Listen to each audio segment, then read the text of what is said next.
Hi and welcome to another video update from the Fire Brigade Union, joined by General Secretary Matt Rack to discuss a campaign the union's running called Fund the Frontline.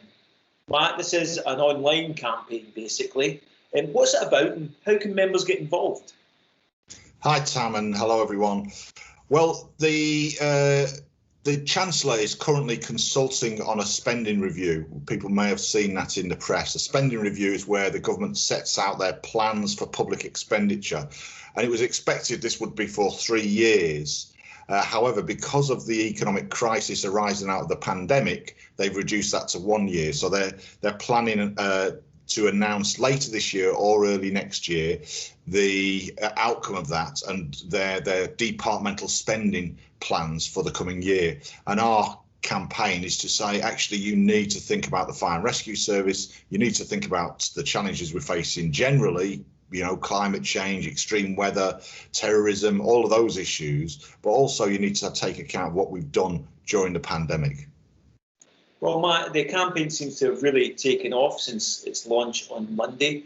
Well over 1,000 members have got involved, and we're asking members to send emails, personalised emails, through a tool that we're providing online. But I suppose the big question is, realistically, is this going to make a difference? Do you think MPs will respond to this sort of email lobbying?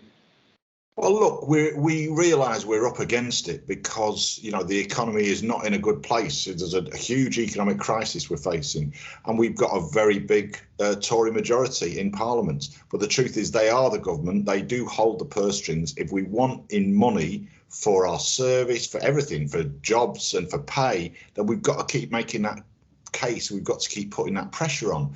I think we've got a very strong evidence case, and our members are best placed because they know the fire service far better than politicians do. They can make that case directly to them. That might mean speaking to politicians you might not have voted for or you might not agree with. That's not the point. We need to do it as a union, and this is a long-term campaign as well, because we need to continue that dialogue with MPs so that if they don't listen this time, we need to go back to them and make sure they do listen in the future. OK, Matt, well, finally, we're asking members to write to their MPs, email their MPs, but surely we're looking for them to follow this up and meet MPs. Would you encourage that? Yeah, normally, Tam, we would be organising things like lobbying events in the House of Commons, as you know, and you've participated in yourself. We would be bringing people from all over the country to do that face to face. And I think MPs do find that challenging when our members come and speak to them directly. Now, obviously, with the pandemic, we can't do things in exactly the same way, but MPs are still having surgeries online through Zoom and so on. And people should try to contact their MP, put the case to them. MPs will tend to give a standard response to a letter. So we've got to follow it up with a face-to-face discussion and put our points to them very firmly and forcefully and professionally. And I think we can start to make headway that way. Matt, thanks very much indeed. So please get involved in the Fund the Frontline campaign. You can get all the information you need at our website. That's www.fbu.org.uk. For more immediate updates on this campaign and all the work for the Fire Brigade Union, follow us on Twitter. That's simply @FBU National. Until next time, thanks for joining us. And Matt, thanks very much indeed.